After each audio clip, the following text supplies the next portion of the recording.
آپ صلی اللہ علیہ وسلم نے تینوں صحابہ کے بارے میں حکم دیا کوئی ان سے بات چیت نہیں کرے. اتنا سخت بائیکاٹ کروایا کہ فرماتے ہیں کہ ہمارے لیے مدینہ کی گلیاں اجنبی ہو گئی تھیں, حتیٰ کہ ان کی بیویوں نے بھی نبی سے آ کے پوچھا یا رسول اللہ ہمیں ساتھ رہنے کی اجازت ہے؟ آپ نے فرمایا تم بھی علیحدگی اختیار کر لو. بیویوں کو حکم دیا. 2 صحابی تھے, ان کی بیویوں کو بوڑھے ہونے کی وجہ سے خدمت کی اجازت دے دی. باقی کعب بن مالک جوان تھے, ان کی بیوی کو بھی حکم دیا علیحدگی اختیار کر لو. یہ وہ لوگ تھے جو ہر جنگ میں نبی کے ساتھ شریک رہے ہیں. کیسے ان کے دل میں خیالات آئے ہوں گے کہ یار ہم نے بدر میں بھی ساتھ دیا, ہم نے احد میں بھی ساتھ دیا, ہم نے خندق میں بھی ساتھ دیا. شیطان ورغلا سکتا ہے نا, ایک جنگ میں اگر ہم پیچھے رہ گئے تو ہمارے ساتھ معاذ اللہ یہ سلوک ہو رہا ہے. آج ہر بدبخت الو اٹھ کے جو ہے نا صحابہ کے خلاف بھونکنا شروع کر دیتا ہے, اور یہ زہر کا پیالہ پی لے گا. بتا دوں حضرت معاویہ کے مسئلے میں بھی سامنے بیٹھنے کے لیے تیار نہیں ہے. یہ پی لے گا زہر کا پیالہ, یہ نہیں بیٹھے گا سامنے. یہ صرف بند کمرے میں بیٹھ کر لمبی لمبی پھینکنے والے لوگ ہیں. یہ بند کمرے میں بیٹھ کر مناظرے کے چیلنج ایسے جیسے پتہ نہیں کیا ہو, کوئی اس چیلنج کا جواب دے, کوئی اس چیلنج کا جواب دے, ایسے ایسے دعوے. جب جواب دینے کے لیے آدمی کہتا ہے آؤ, کہتے ہیں مناظروں سے اسلام نے کیا کیا ہے؟ یہ باتیں کرنے سے یہ اسلام خوش ہوتا ہے؟ اس کو ایڈٹ نہیں کرنا, بتا رہا ہوں میں آپ سے کہہ رہا ہوں عارف صاحب, یہ اپلوڈ ہونا چاہیے. بھائی تم مجھے سامنے نہیں بٹھا سکتے تو کم بختوں کسی کو میں سوال پرچی پہ لکھ کے دے رہا ہوں نا. تم کسی بندے کو بتاؤ کہ یہ سامنے بیٹھے گا, سوال مفتی طارق مسعود کے ہوں گے, بندہ تمہارا اپنا ہوگا, مجھے نہیں آنے دیتے, بندے کو بٹھا دو وہ سوال سامنے رکھ کے تم سے پوچھ لے. اس کی تو اجازت ہونی چاہیے نا. کیا ہو گیا بھائی؟ یار آپ اپنا کوئی بھتیجا بھانجا بھیجو, یا اپنا کوئی بھائی بھیجو, یا اپنا کوئی رشتہ دار بھیجو جس میں پھڈے کا بالکل بھی خطرہ نہ ہو. بھائی مسئلہ یہ ہے نا کہ وہ کہتے ہیں کہ مناظروں میں جھگڑے ہوتے ہیں. ارے آپ کا اپنا آدمی ہوگا, صرف سوال میرے ہوں گے. وہ سوال جب وہ آپ کے سامنے پڑے گا تو آپ نے اس کو ریکارڈ کر کے یوٹیوب پہ ڈالنا ہے. کتنا ہلکا کر دیا نا معاملہ. اس کے بعد بھی کم بخت اگر تو یہ کہتا ہے نا کہ مناظر جھگڑا ہوتا ہے, سمجھ تو لوگوں کو الو بنا رہا ہے بیٹھ کے. تو علمی کتابی نہیں ہے, تو دنیا کا سب سے بڑا فسادی ہے, جس کا کام, جس کو کم بخت کو بٹھایا گیا ہے صحابہ کے خلاف بھونکنے کے لیے. تیرا کام یہی ہے, الو بنا رہا ہے لوگوں کو. تراویح کے مسئلے میں طبیعت سے الو بنایا. مرد اور عورت کی نماز میں جو فرق پر میں نے بیان کیا تھا اس میں طبیعت سے الو بناتا چلا جا رہا ہے, میرے سوال کا جواب نہیں دے رہا. پھر ایک اور مسئلہ تھا تراویح کا مسئلہ, اور مرد اور عورت کی نماز میں فرق پر جو میں نے بیان کیا تھا اس مسئلہ. اشرف علی تھانوی کا جو کلمے کا جھوٹ اس نے الزام لگایا ان کے اوپر کہ انہوں نے اپنے نام کا کلمہ پڑھایا ہے, اس میں جھوٹ بولے چلے جا رہا ہے مسلسل.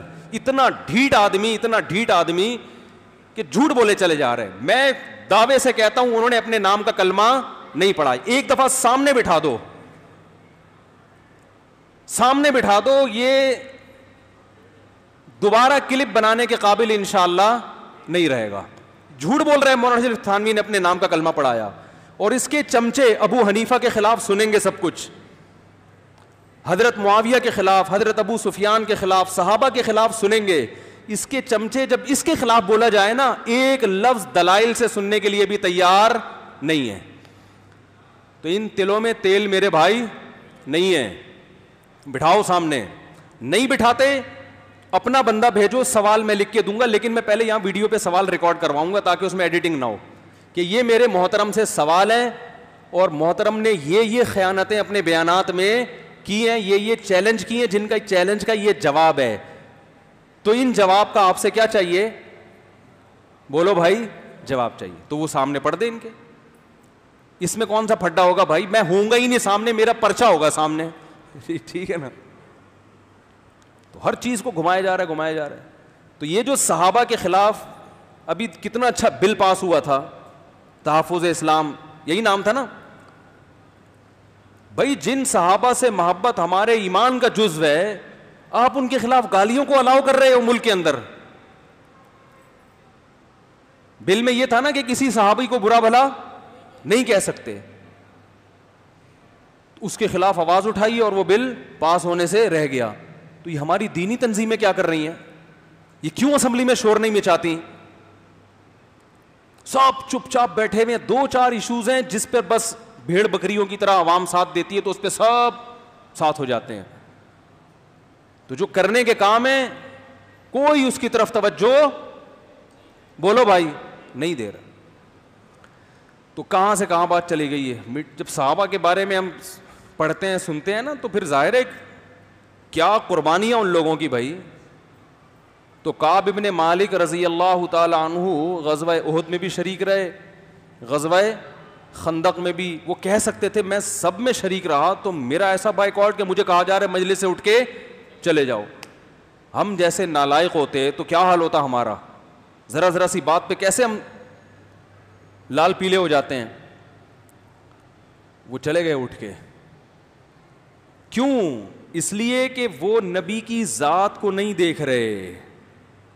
بھائی کسی سے ذاتی جب مسئلہ ہو, کسی سے ذاتی محبت ہو, ذات کا مسئلہ ہو تو وہ اتنا برداشت بولتے کیوں نہیں کرتا. باس کو برداشت نہیں کرتے لوگ. وہ یہ دیکھ رہے ہیں کہ یہ اللہ کے کیا ہیں, نمائندے ہیں. بھائی جب اللہ کسی بات کا, یہ جو کہہ رہے ہیں نا چلے جاؤ, تو یہ نہیں کہہ رہے. کون کہہ رہا ہے؟ اللہ کہہ رہا ہے.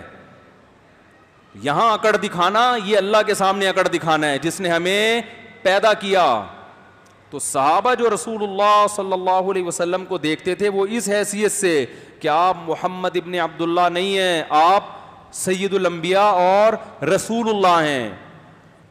جو صحابہ کی غلطیوں کو ہائی لائٹ کرتا ہے نا وہ سمجھ رہا ہوتا ہے کہ وہ اپنے اوپر قیاس کر رہا ہوتا ہے کہ جیسے ہم سے ہوتی ہیں تو اسی طرح ان سے. ان کی غلطیوں میں اور ہماری غلطیوں میں زمین اور آسمان کا فرق ہے. ان کی غلطیاں ایسے ہوتی ہیں جیسے آدم علیہ السلام کو شیطان نے ورغلا کے جنت کا درخت کھلا دیا. اس کا یہ مطلب تو نہیں ہے کہ آدم علیہ السلام کے دل میں اللہ کے حکم کی ویلیو نہیں ہے, یہ مطلب تھوڑی ہے. شیطان انسان کو کچھ نہ کچھ وہ گھماتا رہتا ہے تو انسان گھوم جاتا ہے. ہم جو غلطی کرتے ہیں تو اللہ کا خوف ہمارے دل سے نکل چکا ہوتا ہے, اللہ کی عظمت ہمارے دل سے نکل چکی ہوتی ہے. تو صحابہ کے دل سے اگر اللہ کی عظمت نکلی ہوتی تو اتنی قربانیاں جو انہوں نے دی ہیں وہ قربانیاں نہ دیتے. دیکھو حضرت ابو سفیان کو شیطان نے روکا اسلام قبول کرنے سے. یہ بات آج نیگیٹو اس میں بیان کی جاتی ہے وے میں کہ اتنی دیر سے اسلام قبول کیا جب سب کچھ حل ہو چکا تھا. او بھائی شیطان نے ان کو روکا ہے, ورغلایا, لیکن جب قبول کیا انہوں نے اسلام تو پھر اس اسلام لانے کے بعد کی قربانیاں دیکھو ان کی. ان کو یہ احساس تھا کہ میں دیر سے مسلمان ہوا ہوں تو اب مجھے اس کی تلافی کرنی ہے. میدان جہاد میں نکل گئے, زندگی جہاد میں گزاری حضرت ابو سفیان رضی اللہ تعالیٰ عنہ نے. حالانکہ وہ تو عرب کے سردار تھے, وہ تو مدینہ میں بیٹھ کے کھاتے, ان کو تو بڑا پروٹوکول ملتا. انہوں نے کہا بھائی یہ میں نے غلط کیا, میں دیر سے مسلمان ہوا, اب اس کی تلافی کیسے ہوگی. تلوار لے کے میدانوں میں نکل گئے اور اپنی زوجہ حضرت ہندہ کو بھی لے کر گئے میدان جہاد میں کہ میں اگر میدان میں بھاگ گیا تو میری بیوی مجھے آر دلائے گی. یہ قربانی جس نے دی ہو اس کے بارے میں نیگیٹو کلپ بنا کے ان کی خامیوں کو ہائی لائٹ کرنا یہ بدبختی کی